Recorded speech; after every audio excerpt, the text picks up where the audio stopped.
ഒമാനിൽ മസ്കത്തിലടക്കം വിവിധ ഗവർണറേറ്റുകളിൽ ശക്തമായ ഇടിമിന്നലോടുകൂടിയ മഴ പെയ്തു. വെള്ളക്കെട്ടുയർന്ന് പലയിടങ്ങളിലും നാശനഷ്ടങ്ങളുണ്ടായതായാണ് റിപ്പോർട്ട്.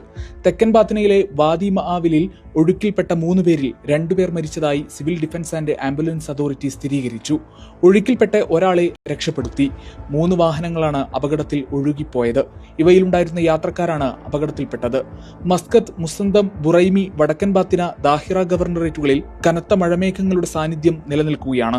വടക്കൻ ബാത്തിനയിലെ അഹർ, ഷിനാസ്, ഫലജ്, സുഹാർ എന്നിവിടങ്ങളിൽ ശക്തമായ മഴ റിപ്പോർട്ട് ചെയ്തു. ചിലയിടങ്ങളിൽ ആലിപ്പഴ വർഷവും ഉണ്ടായി. കാലാവസ്ഥാ വ്യതിയാനം ക്രമേണ മറ്റു പ്രദേശങ്ങളിലേക്കും വ്യാപിക്കുമെന്നാണ് അധികൃതരുടെ മുന്നറിയിപ്പ്.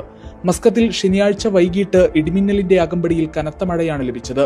മസ്കത്ത്, സീബ്, ബൌഷർ, മത്ര തുടങ്ങിയ വിവിധ ഭാഗങ്ങളിൽ ഇടിയോടുകൂടിയ കനത്ത മഴ അനുഭവപ്പെട്ടു. മസ്കത്തിലെ പ്രധാന റോഡുകളിൽ വെള്ളക്കെട്ടുകൾ രൂപപ്പെടുകയും ചിലയിടങ്ങളിൽ ഗതാഗത തടസ്സം നേരിടുകയും ചെയ്തു. പലയിടത്തും വാദികളിൽ പെട്ടെന്ന് ജലനിരപ്പ് ഉയർന്നതോടെ വാഹനയാത്രികർ കുടുങ്ങി. സീബിലെ അൽ മുനാമ വാദി നിറഞ്ഞൊഴുകി. മബേല, ഷമാലിയയിൽ അണ്ടർപാസ് അടക്കമുള്ള മേഖല വെള്ളക്കെട്ടിലായി. ബർക്കയിൽ വാദി അൽ ഹുവൈറാത്ത് നിറഞ്ഞൊഴുകിയതോടെ പ്രധാന റോഡിൽ ഗതാഗതം ഏതാനും മണിക്കൂർ സ്തംഭിച്ചത് യാത്രക്കാരെ ദുരിതത്തിലാക്കി.